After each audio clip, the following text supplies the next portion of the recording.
Welcome to the Millionaire University podcast. I'm your host, Brian Guerin, with you today. And on this edition of the MU Pod, we have a grilling expert. Maybe not in the sense that you're thinking, though I bet he could probably grill a mean steak just by looking at this man with his awesome beard. You feel like a steak guy, but rather he's an expert at cleaning grills, and his name is Michael Sutton, the owner of the Grill Hero franchise. Founded in 2015, Michael started his company to help grill owners get the most out of their grilling season. And since then, Michael and his team have cleaned over 40,000 grills, and he's franchised his concept. So, Michael, welcome to the show. Thanks for having me. Excited to be here. Yeah, man, this is going to be awesome. I'm glad you're here because I'm a grill guy myself, and I freely admit that my grill is a disgusting disaster, yet I just scrape the top and I keep grilling on top. So maybe you can chastise me a little bit for that.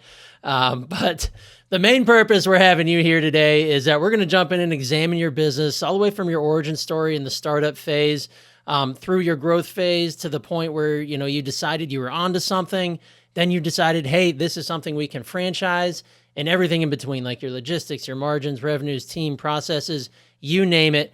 But first, I want to start with that origin story. What got you into grill cleaning? Yeah, it's actually, it kind of takes us all the way back to 2015 when I was in university. So I had a friend at the time. We were just kind of looking for a student summer job, something that we could do to make an extra couple bucks, pay for tuition, that sort of thing.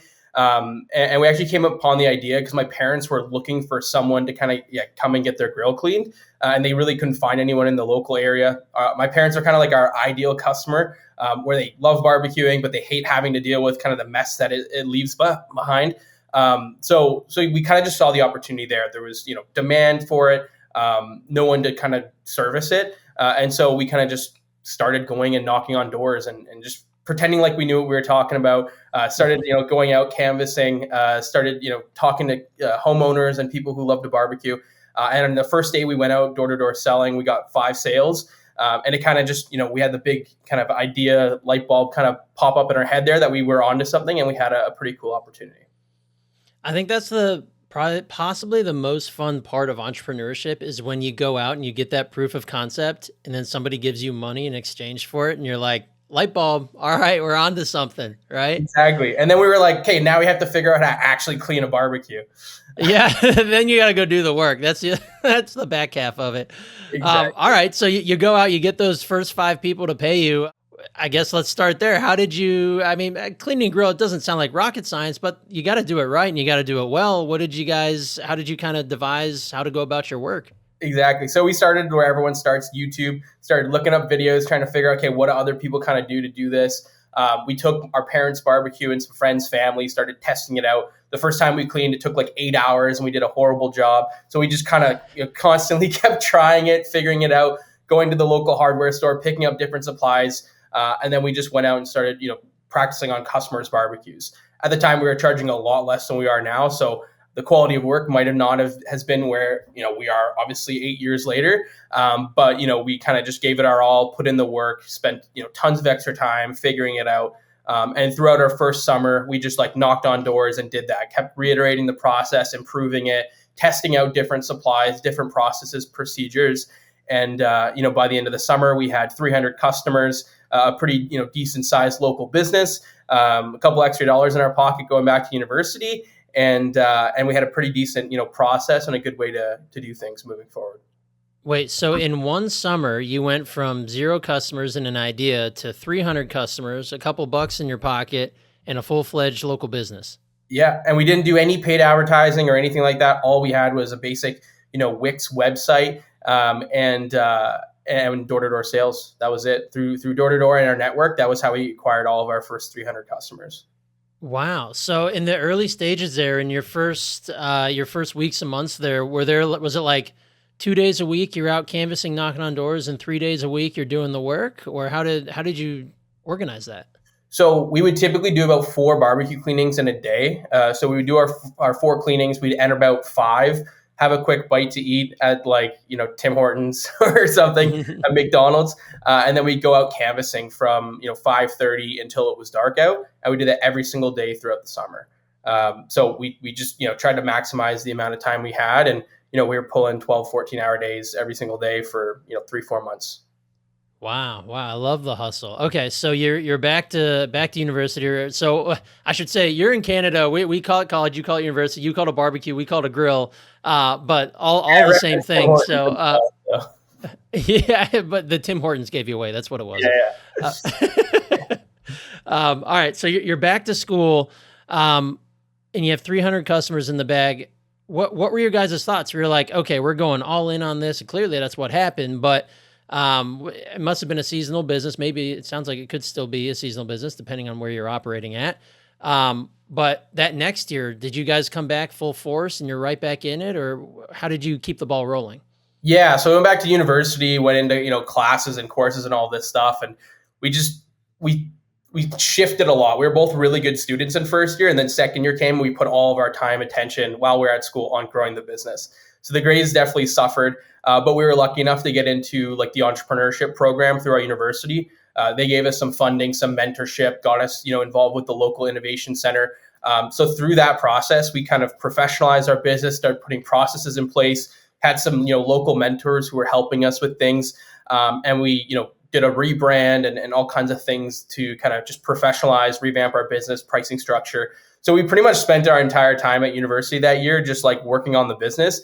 And then when we went back that next summer, we hit the ground running, hired teams, scaled our business, started using like digital advertising, and things kind of really took off from there. Okay, so tell me about that summer of scaling. What was your first move? Was it hiring out a team? What did that look like, or what was that first step?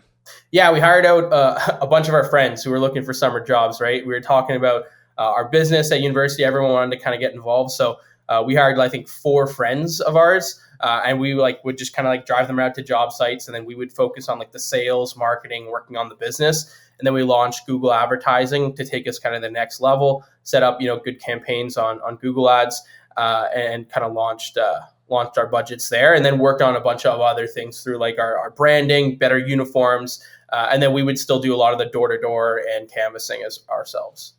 So at this point, were you and your business partner kind of out of the actual operations in terms of scrubbing the grills at this point? Yeah, exactly. We would kind of jump in and do jobs when we needed to, but for the most part, we were focusing entirely on like developing the business, sales, marketing, and managing the team. Wow. Okay. Was training of your team, your friends, was that? Yeah. I mean, again, cleaning grills not rocket science, but there's got to be a certain technique and certain ways to do things that you and your partner had developed to that point. Was it difficult to train that, or it's just once you bring someone on new, you're on site with them for I don't know a couple visits, and then they've got the hang of it? Yeah, back then it would be just we're on site for a couple of days, get them up to speed, and then kind of let them run. At the time, I think we were actually like driving them around, so like we were able to do quality control checks. We would come into the backyards and check everything out, make sure everything was good.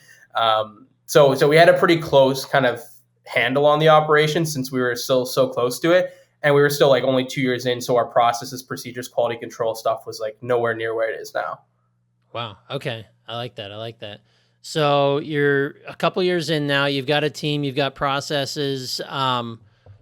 You started advertising. What was it that really started driving the growth? Was it still that ground and pound, or did the digital advertising was that something that really started driving more of that growth, or was it combo platter?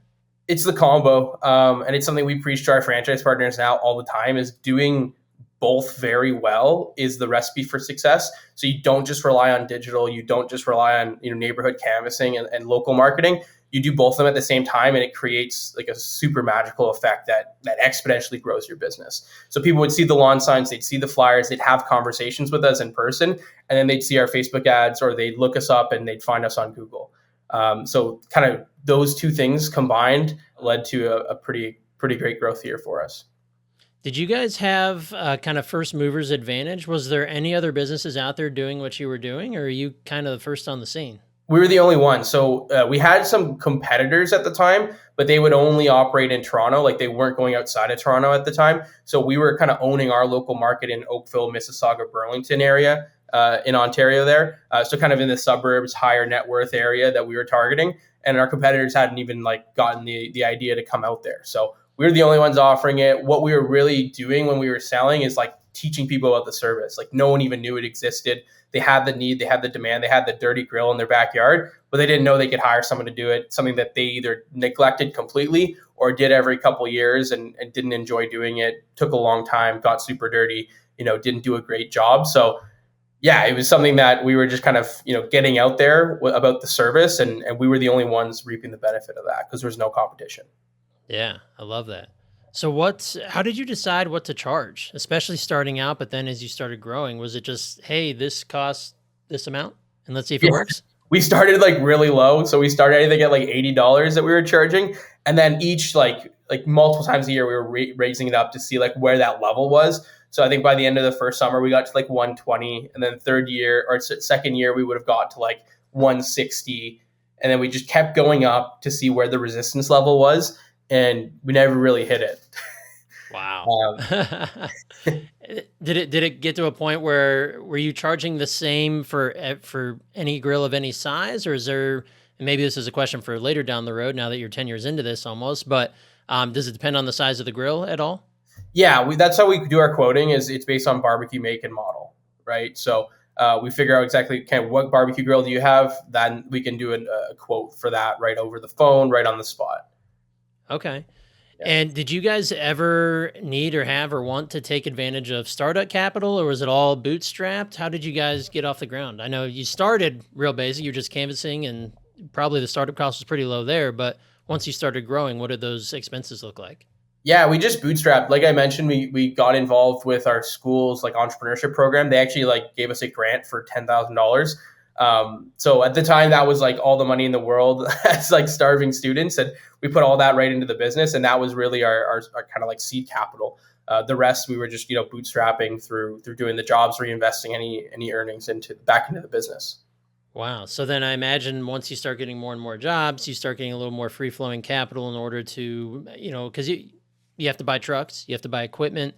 I don't know, maybe the tools you use are expensive. Was it at that certain point where you're like, okay, we're at a certain level of cash flow where, hey, now we can add a second truck so we can go carry our guys to more places, right? So at the time, we were actually just like everyone was using their own personal vehicles. We would throw some magnets on the sides, and then we would comp them for mileage. So we Oh, were okay. keeping it super low cost at the start, like super variable, so we could scale up, scale down as quickly as possible, and we weren't carrying a ton of like overhead expenses. Okay. Awesome. So very, very low barrier to entry in terms of funding, and then a helpful grant from the entrepreneurship program. I think that's something that small business owners forget a lot about a lot of the time is that there's grants and, SBA loans, things like that out there that are available to help you start a business when a lot of people think that the financial side of it is a total game changer and ender to their idea, right? Yeah, there's once you start looking into it, you find all kinds of different grants and free loans and different opportunities to get startup capital. So definitely something all business owners should be looking into and keeping their eye on. Yeah, yeah. Okay, so let's fast forward a little bit. What year did you start franchising? So we started franchising. Well, we sold our first franchise in 2022. Okay. That launched into 2023. Okay, gotcha. So what was the impetus leading up to we should franchise this? So throughout the journey, so over there, like I gave you kind of the first 2 years, third year, fourth year, fifth year was really testing out different business models. So we tested out, independent contractors where we had some sort of like revenue split. We tested out employees, and then we figured out the employee model worked the best, and we went to another location. So we were primarily operating across Toronto, the Greater Toronto area, and we moved our business into Ottawa and set it up our own corporate territory there. And what we realized is we kind of ended up spreading ourselves too thin. We didn't really have enough capital to invest properly in growing into a new market, but it worked really well. Like there was no other companies operating in Ottawa. And so we kind of always we still operated there. We still did our expansion, but we always wish we would have done it with a couple more dollars in our pocket and more time and attention because we were just spread way too thin. And so what we just determined over time was that it makes a lot of sense to do the franchising model where we can find passionate people who want to be entrepreneurs who have the capital to invest properly in growing in new markets and can come and just own that market and dominate it. Because we were really just scratching the surface in Ottawa. Like it took us probably 4 years to build it up to like anywhere of a decent size operation, where if a franchisee came in with the right amount of capital, the right time and attention, they could have done that growth probably within like the first year. Wow. Okay.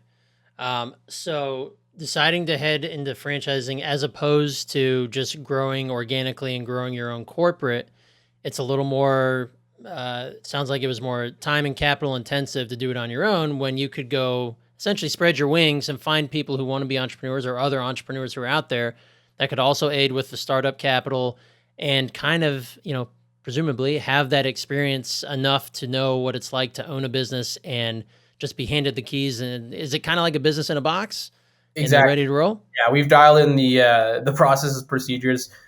So it's really ready to go. You have all the processes, cleaning programs, like everything is kind of all nicely wrapped up when our franchisees start. We take them through a launch program, startup roadmap, and then get them going with their first few hires and cleaning barbecues when they launch. So yeah, and the other reason I mean with our business being such a non-competitive industry, we really want that first mover advantage. So a big reason as well for the franchising was we want to expand this across Canada and across the US and become the brand name for this service before anyone else is able to come in and do the same thing. So we look at it like very similar to how 1-800 got junk started in like the late 80s and how they expanded their brand and really owned the junk space across North America. We look at them as like, the proven roadmap for that. And we want to do the same thing with barbecue cleaning or grill cleaning. Yeah. Okay. Yeah. You come down here, people are going to be calling it grills or smokers, I guess. Yeah. Okay. So what's what's it like to be a franchisee with Grill Hero? What's the startup capital needed? Are there only certain areas, certain cities, certain states that you'll go into? What does that all look like? So we actually just got our FDD finalized in the US. So we're right now in the process. We have like a compliant FDD and franchise agreement, and we're now just starting our state registration. So in terms of like where we can sell into right now, it's any of the states that you don't need to register in. And we're in the process right now of registering in the state of Florida as like our first kind of registration state. Okay. Very cool. That's exciting. How many franchise locations do you have in Canada right now? In Canada, we have 5 franchisees. Okay. Okay, very cool. So I don't want to gloss over how going from a single, corporate entity to 5 franchisees goes. What was the growth pattern like when you started? You started franchising out one location, then on to 2.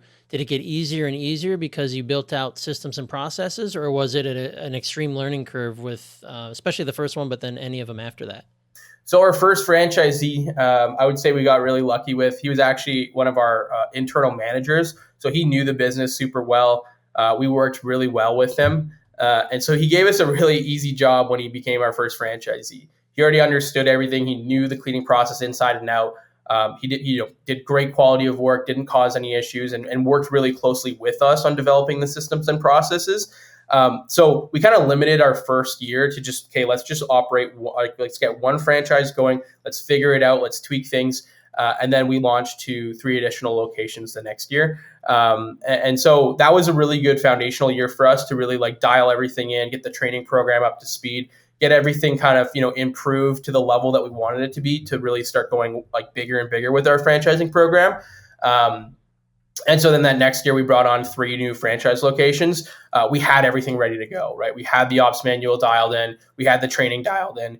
All the processes, procedures, all the different resources we had were really kind of honed and ready for that next level of growth. So what's a single franchise initial investment look like? So right now, there's a $30,000 franchise fee. So that covers, obviously the territory. And then there's an extra $37,000 in startup expenses. So all in, you're only looking at about $67,000 to get a territory up and running. Wow. Okay. As far as franchise and franchising goes, that feels awfully affordable, right? I mean, depending on who you're talking to, but that's a lower barrier to entry for sure. Yeah. Now, do the franchisees, do they need to have like a real estate, like an office location? Do they need to go purchase a truck? Or can they start just as granular as you did, where they could probably operate from their desktop at home and then hit the car, put a magnet on it, and go clean some grills? So you don't need a physical location. We typically have our franchisees they'll have like a storage unit that we can ship down supplies to for them, or some location that they can do that for. But it's typically going to be like a 10 by 10 storage unit to keep costs low. And then they'd invest in like one branded vehicle. Typically, they're going to lease that on a monthly or bi-monthly lease. And other than that, startup supplies, equipment are pretty reasonably priced. A lot of the initial startup capital is going to go into your initial digital advertising or advertising spend. So it's $15,000 in initial advertising, and another $15,000 in working capital. So like $30,000 is working capital and advertising, and then the rest is going to go into your first vehicle expenses, couple months covered there. Your first months of insurance and supplies, equipment. So it's pretty low cost to entry to get started and scaled up. And yeah, we like it that way. We want to keep it low barrier so we can expand and grow the business across. Like I said, we want that first mover advantage. So we want to be awarding territories across the U.S. by the end of this year in all the states that we could possibly operate in, and keep growing. So how quickly can one of your franchisees expand? I mean, you went from 0 to 300 in one season. Are there expectations of new franchisees on starting on day 1 till day 100 or day 365 that they should be hitting certain milestones? Yeah, absolutely. Within the first year, we expect our franchisees to do at a minimum $150,000 in revenue. So it's between 150 and about 300,000. That's Okay. kind of the range we expect. And we work with them, very closely with our coaching and support program to get them as close to that 300 as possible. Okay, very cool. So now that we're talking a little bit of business numbers here. So you said between 150K and 300K. So it sounds like from one franchise, the certain revenue levels are pretty set there. What does it look like, your business in general, or just a franchise, in terms of margins at all levels? So it really depends, I guess, how you operate your business. We're going to have our item 19 come out. That'll have all the like detailed stuff in there, but it is, good margins. I don't want to speak to like specific numbers and get in any trouble with my legal team there. Yeah, because I mean this business is genius because it's low overhead to start up. I imagine the tools and the equipment you need are nothing earth shattering in terms of expense. And then as long as you go there, you clean the grill, you get in, get out, and you have a happy customer. That should allow for some pretty serious margins, which is good all around. And it's recurring. So typically people will get their grills cleaned, once per year. We have many customers who do it multiple times a year. So there is like a recurring nature to the service. So you're not just, one and done. You're acquiring that customer and hopefully you're building a customer for life. Wow. Okay. So do you guys have it? You said it's recurring. Is it where it's just on their own volition? They're like, hey, I'm going to do this in January and I'll do it in July. Or do you have like an actual program where they can buy in on a subscription basis? Yeah, we actually just launched our membership program. So yeah, we're selling subscriptions anywhere from once to 12 times per year, signing customers up on contracts so that they have recurring memberships. And then typically we're charging those customers once per year, at the start of the year for their membership. And they take advantage of all the services and different things that they get in that membership. Okay, I love that. I want to talk a little bit more about that. What's, if you're able to share, what's the uptake on that from your customers? It's been great. Like we've launched it now, probably we're like a month in, and we've only kept it like pretty. We're actually just like reaching out to people who left us good reviews. So reaching out to kind of like our best customers, people who have left us 5 stars, expressed that they had a really good experience, and we already have between I think 50 and 70 memberships signed up. And we're only like a month in, so we're kind of ramping that now. We're going to start advertising it more heavily, start email blasting, that sort of thing.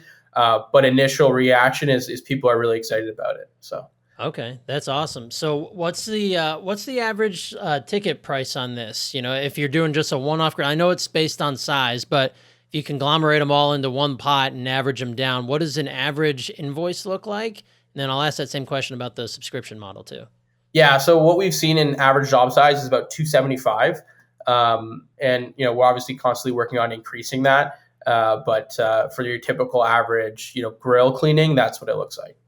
Okay. And then for someone to sign up for a subscription, do you have like monthly, bi-monthly, like what are the levels and prices that they can sign up for? Yeah, right now we have it set up as so annual cleaning, so once per year, and they get like a 10% discount. And then we have biannual, so twice per year, 4 times a year, and then 12 times a year. Okay. And I will mention as well, we also do oven cleaning as another service. And so in that membership, sometimes people will split. Okay, I'll get my barbecue cleaned once, and then my oven cleaned once per year. Okay. Genius. I like that. So have you found people picking a certain level of membership that's most common? I imagine it'd be the one in the middle. It's yeah, it typically tends to be the one in the middle. I would say the bronze or like the annual membership is also quite popular, just because people typically just want to do it once per year. But the next level up, so the two is like the next most popular. So Okay. it's kind of like one Gotcha. and two. Yeah. And have you found that you guys end up, I don't want to call it an upsell, but I imagine there's been plenty of occasions where you go to service a grill and the grates are rusted out or the flavorizer bars are like all burn up. Is that where do you have the opportunity to go in and say, hey, we cleaned your grill here, but we're noticing that like your grates are about to fall through. We have a solution for that. Is that something you guys get into? So yes, and like think about it too. Like how many people's barbecue or grill igniters don't work, right? Or their Yeah. burners are rusted out, have a hole in it. So yeah, there's a whole other opportunity with repairs and parts replacement. And so what we do on the corporate side is we actually stock, a bunch of inventory for all the parts and, or I shouldn't say all the parts, but a lot of the most popular grill parts and accessories, and then we're able to provide that to our franchisees. So we have relationships with a bunch of the major manufacturers. We bring in, stock, and we're able to get that out to customers as well. So that's Wow. a pretty big part and something that we're growing and working on as well is having more fulfillment capacity to be able to get people the exact part they need for whatever issue they're having with their grill. Is that something where you keep the trucks would be stocked with certain very common pieces of equipment so that like day of your technician can be like, hey, we noticed this is broken. We can fix this for this price and be done today. Exactly. Yeah, exactly. So with the branded wrapped vehicles, they have the ability to carry around a lot of those parts as well as, accessories, right? So that customer might not have a grill cover or they might have one, but there's holes in it. So like a common thing we get asked after people see their grill like cleany and sparkly and looking the best they've ever seen it is, okay, how do I keep it clean? And then if you're able to then upsell the grill cover, the grill scraper, any other parts they need, you're able to increase that average ticket size. So that's something we're very focused on, like improving and kind of, getting out to all of our franchise locations. I'll be honest, we're not doing it enough. So we're moving more and more in those directions and working on a bunch of different programs to help scale that to increase our average job size. Okay, so increase the average job size. What about the average job in a given day? How many jobs can one truck handle? Typically, like the way we set it up is one technician can handle 2 to 3 jobs per day. Okay, 2 to 3 jobs per day. So probably hour and a half to 2 hours per job. Yeah, roughly around 2 hours per job, and then accounting Okay. for obviously like drive time and different things. Depending on the technician, like more experience, you can actually do quite a bit more jobs depending on how proficient you are with cleaning and the different kind of variables that come into play there. But yeah. Okay. So I imagine for your franchises, your franchisees, they're bringing in a technician pretty quickly because if assuming that the it takes off as quickly as it did when you started, there's going to come a time where they're not going to be able to keep up with their book of business, and it's probably going to happen pretty soon. So when we launch, we actually we have in our launch program for our franchisees to start with employees. So the way we set up our Oh, franchise opportunity is we don't want people who want to just go buy a business and then go clean barbecues. That's not the intention at all of who we're looking for as franchisees. We're looking at people who are looking to scale, build, and be managers from day one. So they're going to start with at least one technician. Typically, they're starting with 2, 3, 4 technicians and then their manager on day one, and they're focusing on growing their business. So they're focusing on local sales, marketing, building their network, getting out in the community to build their business and their brand. And so, yes, there might be some situations where they're going to get out into the field, help a technician. They're going to do training. They might jump in and do a job here and there if they want to. or they need to. But typically, we want them staying away from spending all their time going out and cleaning grills.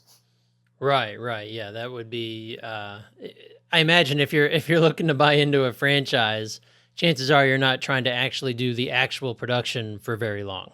Exactly. Yeah. Yeah. So what are some of the again, I don't want to gloss over like starting a franchise and running a franchise is not easy. What were some of the struggles that you ran into when you decided to franchise, and what are some of the struggles that you might run into on a daily basis? So, I mean, it's a completely different world being a franchisor. It's actually kind of funny when I before we started franchising, I had our corporate operations so dialed in that I wasn't involved at all in the day to day operations. So I had managers in place. I had everything running super smooth. So it was very hands off for me. My girlfriend at the time would all like constantly be saying like, do you actually work? Like, what are you doing on a day to day basis? Because I was so hands off. And then when we did the franchising, it completely switched. So now I'm like pulling, 12, 14-hour days every single day because it's a whole new business that we're figuring out and expanding. So the biggest change for me was really just with the lifestyle because we had that great situation for myself where I was very not involved in the day to day. And now I'm like super consumed with it because I want to nail the franchising program, continue to improve it, work with our franchisees to make it the best opportunity possible. That's just going to result in allowing us to scale across North America. So yeah, I mean, there's so many different challenges we encounter on a day-to-day basis, but really what it's centered around is solving problems on how do we continue to help support our franchisees grow and acquire new markets. That's, I mean, what we focus most of our time and attention on. What does your corporate team look like? How many folks are on your team, and what are the roles required in order to build out a franchise or as a franchisor?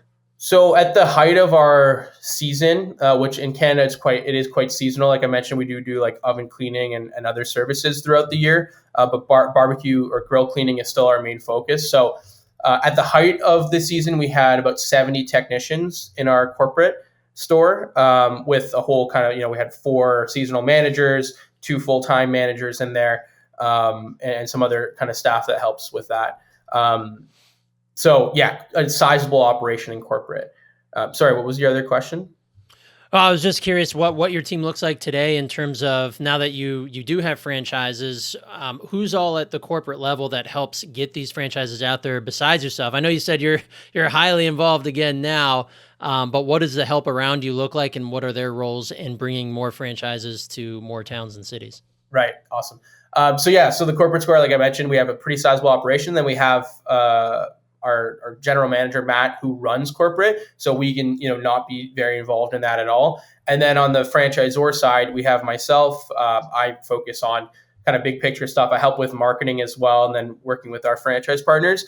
And then my director of operations, Nathan Brewer, he focuses more on the support and franchise development side. And then we also run our call center. So we have a head of sales and call center who runs the sales staff and customer support staff. And then we have a franchise coordinator who helps behind the scenes on facilitating a number of different things, different projects with franchisees. She helps with a lot of like the social media marketing and a bunch of different things to help keep things running smoothly. So you mentioned seasonality, and I kind of glossed over this. How does that work, especially starting in Canada? You guys have a long winter compared to us down in many parts of the U.S. It sounds like you added the oven cleaning to the mix. Was that to offset seasonality, or what? Do you guys earn so much money during the season that the winter's okay and it's just planning time for next year? How does that work? So historically, that's how we did it. Was we would shut down, reduce expenses as low as we can. And we'd make enough money in the busy season that we would get through to kind of next year and kind of revamp, and then we would grow super fast because we'd be focusing the entire off season on growth plans, marketing, sales, pre-booking for next year. And then we launched our oven cleaning with kind of 2 focuses. So a great part of the oven cleaning is it's an additional service we can upsell to our customers, so we can increase that average ticket size.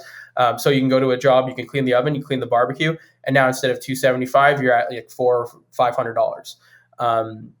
So that's a big benefit of it. The other benefit is it's indoor service, and you can do it all year round. And we typically have, a lot of people who are interested around Christmas time, around Thanksgiving, big holidays where they're going to be cooking in their oven. They want it clean, they want it ready to go, or they're going to have a bunch of family and friends over who are going to be looking at it and they want it to be, in decent condition.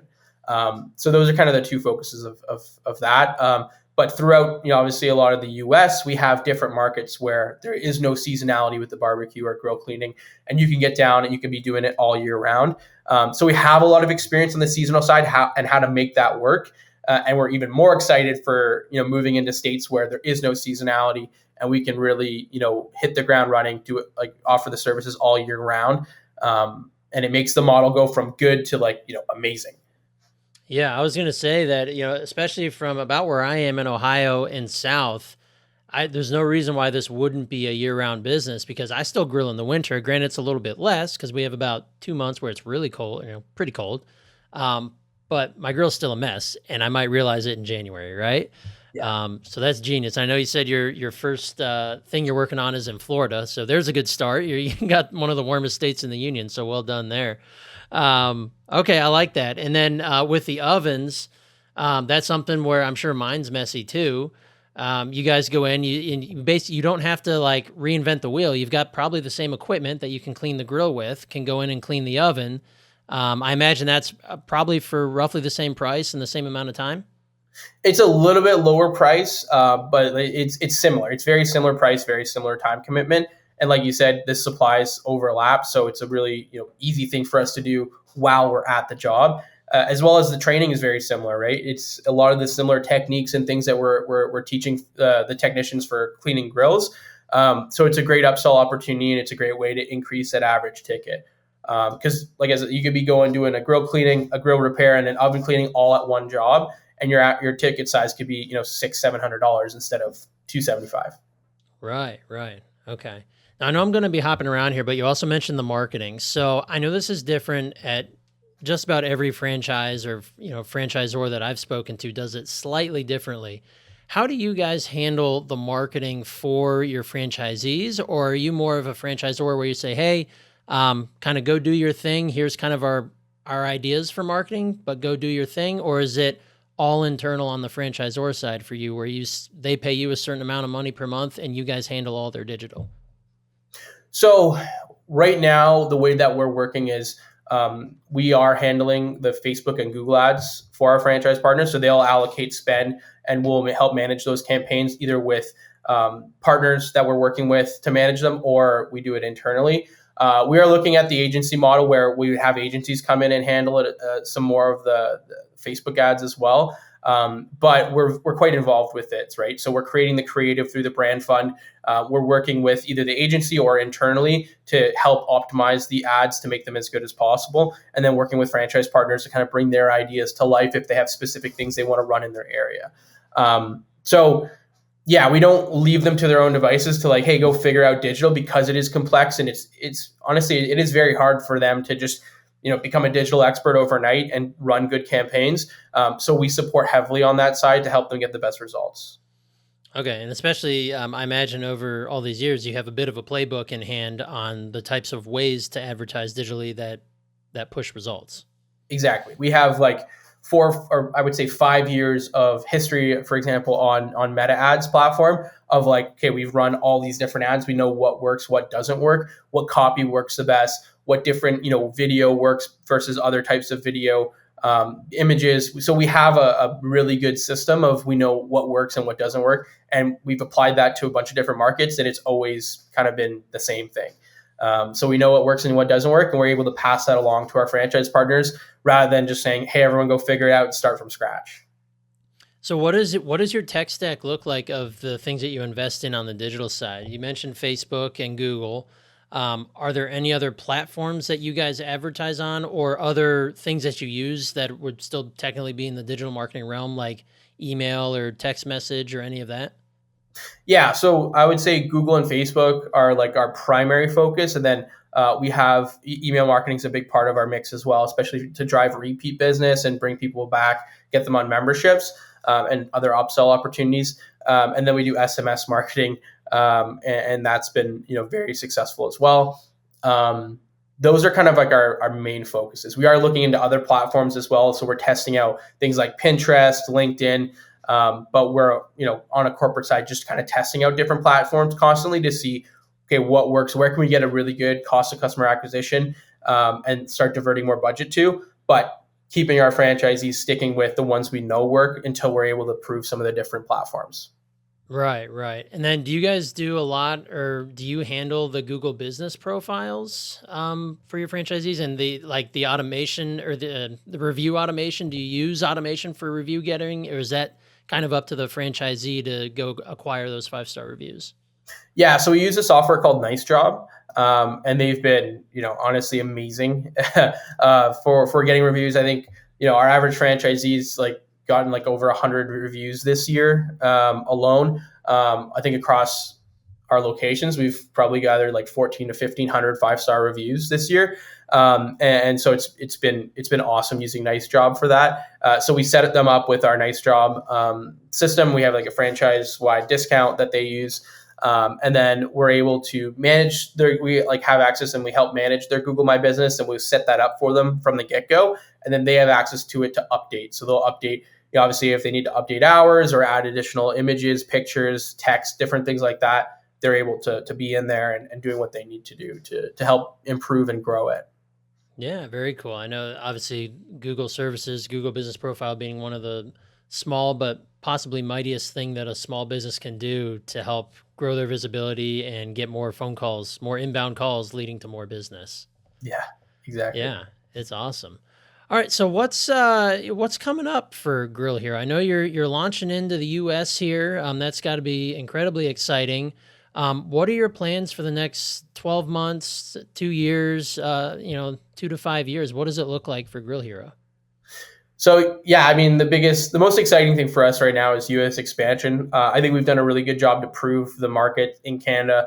We know it works there. We've tested it. We're, I would say, going to naturally grow across Canada and sell out Canada within the next 3 years.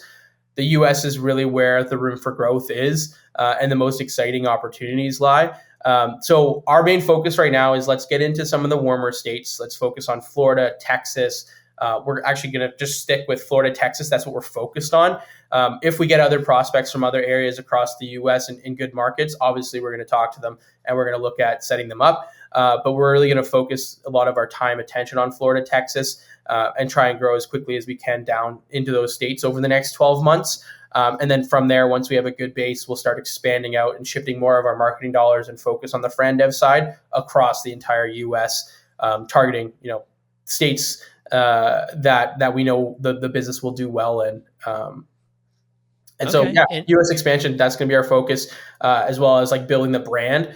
So alongside obviously just selling franchises, we're going to do things like podcasts and other ways to get the brand visibility out there, start working with like, national ad accounts and different things that we can do to grow across the U.S. and really develop Grill Hero as the brand name for grill cleaning services. And grill repairs, like everything that to do with helping homeowners get the most out of their grilling season. We want people to think immediately of Grill Hero and become that name in the U.S. market for the services we're offering before anyone else can even think about getting there. So. yeah, well, that was going to be one of my last questions is do you still have first mover advantage here in the US? Because I know where I am, I can't think of knowing any businesses out there that provide grill cleaning service. Granted, I haven't looked, but I certainly haven't heard of any. Is it different There here? are. I mean, depending on the market, there's going to be competition. There are other people providing grill cleaning services across the U.S. A lot of them are just they have a website up and they show up and they clean your grill and it's beer money on the weekends. There are some others who are professional services, who are across counties and different states.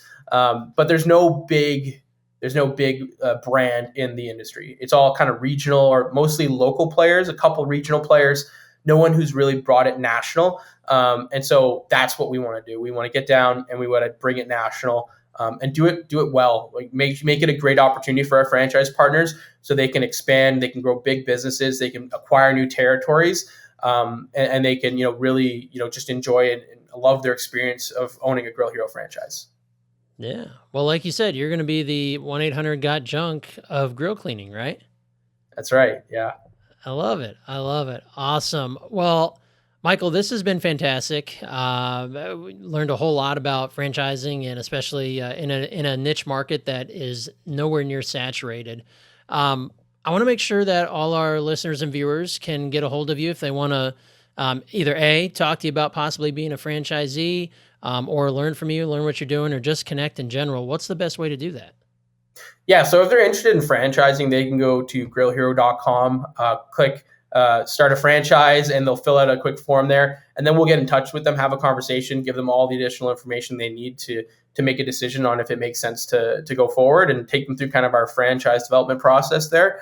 If they want to just connect with me, they can hop on my LinkedIn profile. It's Michael Sutton on LinkedIn, and I think there'll be a link as well in the description.